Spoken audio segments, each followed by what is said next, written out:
Hello বন্ধুরা, আমি চলে এসেছি একটা মজাদার রেসিপি নিয়ে। সত্যি আজকে রান্নাটা কিন্তু খুবই মজাদার। তো আমি 500-600 মতো চিকেন নিয়ে নিয়েছি। এদিকে আমি দেখো গোলমরিচ আর জিরে এটা আমি থেতো করে নেব। আর এদিকে দেখো 3টে শুকনো লঙ্কা, আদা কুচানো, গোলমরিচ গুঁড়ো থেতো করে নিয়েছি, আর রসুন কুচিয়ে নিয়েছি। একদিকে দেখো চিলি ফ্লেক্স নিয়ে নিয়েছি, টক দই। তো ওই পেস্টগুলো সবই আমি চিকেনের মধ্যে দিয়ে দিলাম। রসুন কুচানো, আদা কুচানো, চিলি ফ্লেক্স, টক দই। তো এবারে আমি একটু লবণ দিয়ে দিচ্ছি। তো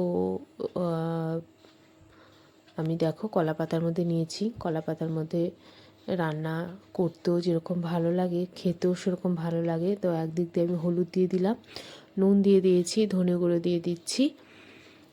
তো একটু আমি চাট মশলা নিয়েছিলাম, চাট মশলা নিয়ে আর একটু লেবুর রস দিয়ে ভালো করে ম্যারিনেট করে নেব। আমি খুব ভালো করে ম্যারিনেট করে নেব এবং 2-3 ঘন্টা ম্যারিনেট করে রাখবো। এটা সময় নিয়ে করতে হবে, 2-3 ঘন্টার বেশি হলেও কোনো ক্ষতি নেই। ভালো করে ম্যারিনেট করে নেব। লবণটা পরিমাণ মতো দিয়ে দেবো, আর লবণ না দিলেও চলবে। তো আরেকটা কথা, আমি শুকনো লঙ্কা দিয়েছি, তো আপনারা এর মধ্যে একটু কাঁচা লঙ্কাও বেটে দিতে পারেন। কাঁচা লঙ্কা বেটে দিলে কিন্তু খুব ভালো লাগবে। রান্নাটা করার পরে আমি টেস্ট করার পরে বুঝতে পেরেছি যে কাঁচা লঙ্কা বেটে দিলে কিন্তু এই স্বাদটা আরও অনেক গুণ বেড়ে যাবে। তো দেখো কলাপাতা থেকে আমি একটা বাটির মধ্যে আমি মাংসটা নিয়ে নিচ্ছি।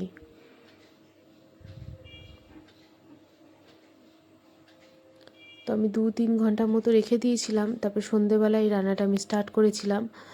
তো দেখো একদম পিকনিকের পরিবেশ তৈরি করে ফেলেছি। একদম কাঠ রেডি করে নিয়েছি, কলা পাতাও কেটে নিয়েছি। তো দেখো কাঠটা এবারে আমি জ্বালিয়ে দিয়েছি। একটা আলাদাই মজা, তাই না বলো বন্ধুরা? কত সুন্দর লাগছে। একদম আমাদের সেই দোলের সময় ন্যাড়া পোড়ার কথা খুব মনে পড়ে যাচ্ছে ছোটোবেলার। তো দেখো আমি ধরো 3টে কি 4টে মতো পেঁয়াজ কুচিয়ে নিয়েছি। এবারে পেঁয়াজটা আমি 2-3 ঘন্টা ম্যারিনেট করার পরে পেঁয়াজটা আমি তারপরে দিয়ে দিলাম। তো দেখো আমি দিয়ে দিয়েছি। তো ভালো করে আমি মাখিয়ে নিয়েছি। এই রান্নাটায় কিন্তু আপনারা কি খেয়াল করে দেখেছেন, এই রান্নাটায় কিন্তু একদমই তেল ইউজ করিনি। তো দেখো কলা পাতাগুলো না আমি হালকা হালকা করে একটু সর্ষের তেল দিয়ে ব্রাশ করে নিয়েছিলাম। তারপরে একটু হালকা করে তাপে গরম করে নিয়েছি। এবারে কলা পাতাগুলো কেটেছি, 4টে টুকরো করে কেটেছি। কাটার পরে সুন্দর করে আমি কলা পাতাগুলো সাজিয়ে নিয়েছি। এই যে দেখো কীভাবে সাজিয়ে নিয়েছি। মোটামুটি করে সাজিয়ে নিয়ে আমি এই চিকেনের ডিশটা ভালো করে দিয়ে দিচ্ছি। আমার রান্নাটা কিন্তু টোটালটাই আমার হাজব্যান্ড করেছে। তো দেখো কিভাবে ভাজ করছে। এইভাবে 3টে কি 4টে মতো হয়তো হয়েছে। এই করে ভালো করে ভাজ করে এটাকে রেডি করা হবে। আর একটা কথা, এটা কিন্তু শালপাতায় হলে আরও বেটার হবে। শালপাতা আমাদের আমাদের বাড়ির আশেপাশে আমরা কোথাও খুঁজে পাইনি শালপাতা, তো ওই জন্য কলা পাতায় নিয়েছি। দেখো এটা একটা রেডি হয়ে গেছে। এবারে আমরা ফয়েল পেপারে নিয়েছি, ফয়েল পেপার নিয়ে আবারও মুড়ে দিয়েছি এই স্টিল পেপারগুলো। এবারে আমি আগুনের মধ্যে এগুলো দিয়ে দেব।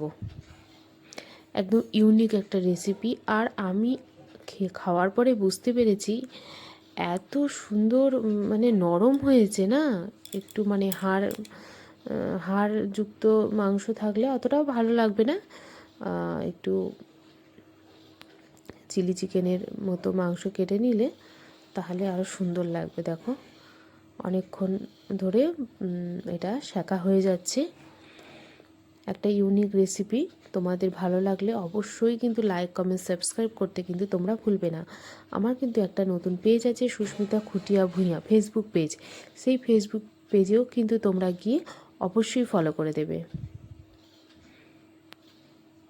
দেখো এটা একদম রেডি হয়ে গেছে। আর এবারে খুব সুন্দর সেদ্ধ হয়ে যাবে, খুব সুন্দর। এত সুন্দর রেসিপিটা না, মানে কি বলবো, দারুণ একটা ইউনিক রেসিপি। অনেকটা গরম তো দেখো আস্তে আস্তে করে খোলা হচ্ছে। আমরা বিভিন্নভাবে মাছের ডিশ ট্রাই করেছি এই রকমভাবে। চিকেনের ডিশটা তো আমরা খুব কমই ট্রাই করেছি। তো তোমরাও ট্রাই করে দেখবে, একদম রেস্টুরেন্টের মতো স্বাদ চলে আসবে। এটা আপনারা সস দিয়ে খেতে পারেন, সস দিয়ে, বা কোনো রকম অন্য কোনো ধনেপাতা চাটনি করতে পারেন। ধনেপাতার চাটনি দিয়েও কিন্তু খারাপ লাগবে না। তো দেখো একদম রেসিপিটা একদমই রেডি হয়ে গেছে। সন্ধেবেলা অন্ধকারের মধ্যে টর্চ জ্বালিয়ে, মোমবাতি জ্বালিয়ে একদম সুন্দর রেসিপি আমরা তৈরি করেই ফেলেছি বন্ধুরা। দেখো কতটা সুসিদ্ধ হয়েছে। শীতের মরশুমে এইসব রেসিপি করলে মন্দ হয় না, তাই না বন্ধুরা বলো? দেখেছো কতটা সুন্দর হয়েছে। এরকম মনে হয় 3টে কি 4টে আছে আমাদের। এরকম আপনারা রেসিপিটা করে নেবেন। এই দেখো আমরা খেতে বসেই পড়লাম, আর থাকতেই পারলাম না, গরম গরম রেসিপি।